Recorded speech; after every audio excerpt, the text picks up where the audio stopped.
Hello friends, हमारी आज की इस वीडियो में जो है आत्म परिचय कविता ही चल रही है और ये जो हमारा लास्ट पंक्तियाँ बची हैं हमें जो इसे कवर करना है। अब जो ये लास्ट है हमारा, तो मैं जो है आपकी इसकी जो पीडीएफ वगैरह है वो सब मैं आपको दे दूँगी। तो चलिए बिना टाइम वेस्ट किए जो है हम शुरू करते हैं। मैं रोया इसको तुम कहते हो गाना, मैं फूट पड़ा तुम कहते छंद बनाना। क्यों कवि कहकर संसार मुझे अपनाए, मैं दुनिया का हूँ एक नया दीवाना। मैं दीवानों का वेश लिए फिरता हूँ, मैं मादकता निषेध लिए फिरता हूँ। जिसको सुनकर जग झूम झुके लहराए, मैं मस्ती का संदेश लिए फिरता हूँ। तो शुरू करते हैं। तो सबसे पहले संकेत आता है, यानी ये जो पंक्तियाँ आप कहाँ से कहाँ तक इसकी व्याख्या करने वाले हो। तो ये मैं रोया से हम संदेश लिए फिरता हूँ से करने वाले हैं। अब उसके बाद आता है संदर्भ। संदर्भ में हमेशा यही बताया जाता है कि ये जो पंक्तियाँ हैं यानी ये जो कविता है हमने कहाँ से ली है और इसके कवि कौन है और ये इस कविता का जो है नाम क्या है। यहाँ पे यही लिखा है, ये रिपीट ही होगा सब में क्योंकि अभी हम जो है आत्म परिचय कविता ही कर रहे हैं। तो ये जो है हमारी आरो भाग 2 से ली गई है, हमारी पाठ्य पुस्तक किससे, आरो भाग 2 से। ये जो है इस कविता का नाम क्या है, तो आत्म परिचय नामक कविता से अवतरित किया गया है। इसके कवि कौन है, हरिवंश राय बच्चन जी हैं।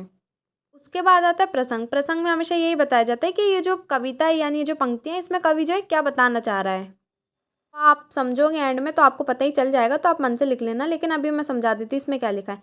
इन अंतिम पंक्तियों में कवि अपने आप को कवि ना मानकर एक मुग्ध प्रेमी व मौज मस्ती का संदेश फैलाने वाला संदेश वाहक मानते हैं। इस पंक्तियों में कवि क्या बताना चाह रहे हैं, ये जो अंतिम जो पंक्तियाँ हैं कि कवि जो अपने आप को कवि नहीं मान रहे, कि वो कवि नहीं है, वो एक क्या है, एक मुग्ध प्रेमी यानी बहुत मुग्ध है, यानी अपने मन से चलते हुए और बहुत ही मौज मस्ती में रहते हैं। और यही संदेश वो देना चाह रहे कि मैं एक कवि के उससे आपको संदेश नहीं दे रहा हूँ, मैं आपको ये संदेश दे रहा हूँ कि हमें जो एक मुग्ध होकर यानी मग्न मुग्ध हो जाते हैं ना, अपने में रहते हैं, ऐसे ही कवि मुग्ध होकर यानी मुग्ध प्रेमी बन के जो है हम सबको क्या करना चाहते हैं, मौज मस्ती का जो है संदेश देने वाला बनना चाहते हैं। और वही बन के जो ये कविता जो इन्होंने आखिरी की पंक्तियाँ वो यही बताया है कि संदेश वाहक मानते, वो खुद को कवि नहीं मान रहे, एक संदेश वाहक मान रहे हैं कि हम सबको जो है संदेश देना चाहते हैं।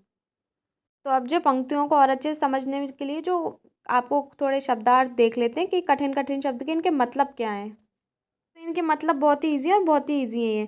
फूट पड़ा मतलब क्या होता है, जोर से रोया, यानी ये बोलते हैं ना ये तो फूट पड़ा यानी रो पड़ा जोर से। दीवाना यानी पागल होता है। मादकता यानी मस्ती होता है। यहाँ पे कवि ने मादकता का मतलब क्या बताया, मस्ती। निषेध मतलब क्या होता है, संपूर्ण। कवि ने यहाँ पे निषेध का मतलब क्या बताया, संपूर्ण, यानी जो संपूर्ण है वही निषेध है। हमें जो है कवि के अनुसार समझना होगा कि उन्होंने जो है क्या मतलब बताया। अगर आपको मतलब पता होगा तो आप बहुत ही ईजी वे में कर लोगे। तो चलिए शुरू करते हैं। तो शुरू की 2 पंक्तियों में कवि क्या कह रहे हैं, मैं रोया इसको तुम कहते हो गाना, मैं फूट पड़ा तुम कहते छंद बनाना। तो कवि क्या कह रहे हैं कि कवि कहते हैं कि प्रेम की पीड़ा के कारण उनका जो मन है वो रोता है। अर्थात इसका मतलब क्या है कि कवि ने जो अपने हृदय में उनकी जो व्यथा चल रही है उसको उन्होंने क्या किया, शब्दों में बयां किया यानी प्रकट किया। तो यही जो दुख है जो उनके मन में अंदर चल रहा था उसी को उन्होंने क्या किया, शब्दों में प्रकट कर दिया यानी शब्दों में कह दिया। और लोग उन्हें यही कहने लगे कि ये जो है गाना गा रहे हैं यानी गा रहे हैं। यहाँ पे भी यही लिखा है कि उसके रोने को संसार गाना मान बैठा है, यानी कवि असल में रो रहे हैं लेकिन उनको जो है लोग क्या कहने लगे कि ये गाना गा रहे हैं। यानी आपके साथ या कभी भी किसी के साथ तो हो सकता है कि अपन जो किसी को अपना दुख बता रहे हो और सामने वाला वो जो है इसको समझ नहीं रहा है कि हम जो क्या कहना चाह रहे हो और वो मजाक में ले रहा है। तो वही चीज़ यहाँ पे कवि के साथ भी हो रही है। कवि ने अपने दुख जो है शब्दों में प्रकट किया और उसको जो है लोग क्या कह रहे हैं कि ये तो गाना मान बैठे हैं यानी ये गाना गा रहा है। तो जब आप कभी दुख होते हो तो आप लिखना शुरू कर देते हो, तो अपने दुख को आप शब्दों से प्रकट करते हो। तो यहाँ पे भी वही लिखा है कि जब वेदना अधिक हो जाती है तो वह दुखों को शब्दों में माध्यम से व्यक्त करता है, यानी जब जो है हमारे पास दुख ज़्यादा होता है तो हम जो है इसे शब्दों में लिख देते हैं। जब हम इस चीज़ को शब्दों में यानी सब अपनी डायरी वगैरह में लिखते हैं, ऐसे बहुत से लोग, ऐसे कवि उसको लिख रहा है कविता के माध्यम से, तो लोग इसको क्या मानने लगे कि छंद बनाना कहते हैं। अगर हम इसको शब्दों में लिख दें जैसे कवि लिख रहे हैं तो उन्हें क्या बोलने लगे कि ये तो छंद बनाना है, यानी कवि के दुख को उन्होंने क्या बता दिया कि ये तो छंद बना रहा है और एक गा रहा है, जबकि कवि क्या कर रहे हैं, अपने दुख लिख रहे हैं। आगे कवि क्या कह रहे हैं कि क्यों कवि कहकर संसार मुझे अपनाए। आगे कवि क्या कह रहे हैं कि ये जो संसार है मुझे कवि के रूप में अपनाने के लिए तैयार क्यों है, यानी मैं जो कवि के उससे नहीं लिख रहा हूँ, ये मैं अपने जो उनके अंदर मन में विचार चल रहे हैं उनको व्यक्त कर रहे हैं। तो ये कवि का यही प्रश्न है कि जो है ये लोग मुझे कवि क्यों मान रहे हैं। आगे कवि क्या कह रहे हैं कि मैं दुनिया का हूँ एक नया दीवाना। आगे कवि यही कह रहे हैं कि ये जो हम मुझे क्यों मान रहे हैं, मुझे भी समझ में नहीं आ रहा है ये लोग क्यों तैयार हैं। लेकिन कवि अपने आप को क्या मान रहे हैं, एक नया दीवाना मान रहे हैं, यानी दुनिया का वो एक क्या है, एक नए दीवाने जो हर स्थिति में भी क्या रहते हैं, मस्त रहते हैं। यानी उनके भी दुख हैं, उनके भी सब मन में विचार हैं, वो व्यक्त करें, लेकिन फिर भी वो क्या है, एकदम मस्त हैं।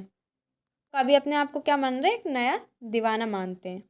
आगे कवि क्या कह रहे हैं कि मैं दीवानों का वेश लिए फिरता हूँ। नहीं, कवि ये कह रहे हैं कि मैं तो दीवानों की तरह मस्त रहता हूँ, घूमता हूँ, मस्त अपने में मग्न रहता हूँ। लेकिन कवि क्या कह रहे हैं कि समाज उसे दीवाना क्यों नहीं स्वीकार करता, यानी जो समाज है वो उनको जो है दीवानों के उस पर क्यों नहीं मानता, कवि के उससे क्यों मानता है। कवि यही कह रहे हैं कि वो तो दीवानों की तरह घूमने में मस्त हैं। आगे कवि क्या कह रहे हैं कि मैं मादकता निषेध लिए फिरता हूँ।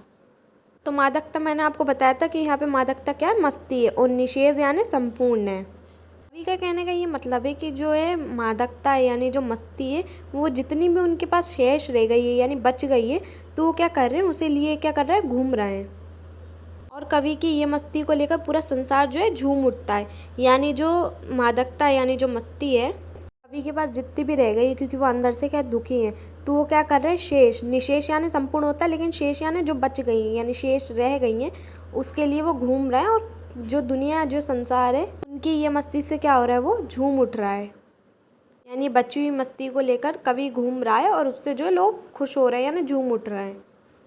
आगे कवि ये कह रहे हैं कि जिसको सुनकर जग झूम झुके लहराए। यानी कवि क्या बता रहे हैं कि कवि के गीतों की मस्ती सुनकर लोग क्या हो रहा है, प्रेम से झुक जाते हैं तथा क्या करने लगते हैं, आनंद से झूमने लगते हैं। यानी उनके गीतों में इतनी मस्ती है कि वो लोग जो है झुक जाते हैं और आनंद से जो है झूमने लगते हैं। उनके गीत जो है सबको बहुत पसंद आते हैं। आगे की अंतिम लाइन में कवि क्या कह रहे हैं कि मैं मस्ती का संदेश लिए फिरता हूँ। तो आगे यही कह रहे हैं कवि कि मस्ती के संदेश को लेकर कवि संसार में घूमता है, जिसे लोग गीत समझने की भूल कर बैठते हैं। कवि का कहने का मतलब है कि वो जो है अपनी बातें जो है शब्दों में बयां करें, लेकिन लोग उसे गीत समझ कर क्या उसमें झूम उठते हैं। यानी वो जो है मन में भार लिए फिर रहे हैं, वो जो है अपने शब्दों में बयां कर रहे हैं, प्रकट कर रहे हैं, पर लोग जो है उन्हें गीत समझ रहे हैं, उन्हें जो है छंद बनाना समझ रहे हैं, गाना गाना समझ रहे हैं। यही कवि कह रहे हैं कि लोग जो ये जो समझ रहे हैं ना, यही समझने की भूल कर बैठे हैं। कवि अपने दुख को जो है मस्ती में प्रकट कर रहे हैं, लेकिन लोग इसे क्या समझते हैं कि कवि तो गान कर रहे हैं या गीत समझ बैठते हैं। यही बता रहे कवि कि ये इन सब की गलती है। तो उम्मीद करते हैं आपको समझ में आ गया होगा कि कवि जो है इसमें क्या बताना चाह रहा है। हमारा ये जो है कंप्लीट हो चुकी है, कंप्लीट हमने कर लिया है। तो इसी के साथ मिलते हैं नेक्स्ट वीडियो में। नेक्स्ट वीडियो में हम जो है इसके क्वेश्चन आंसर करेंगे। क्वेश्चन आंसर अब आपको और अच्छे से समझ में आएंगे, क्योंकि आपने व्याख्या बहुत ही अच्छे से समझ ली है। तो आप जो है क्वेश्चन आंसर करेंगे। मिलते हैं नेक्स्ट वीडियो में। Thanks for watching.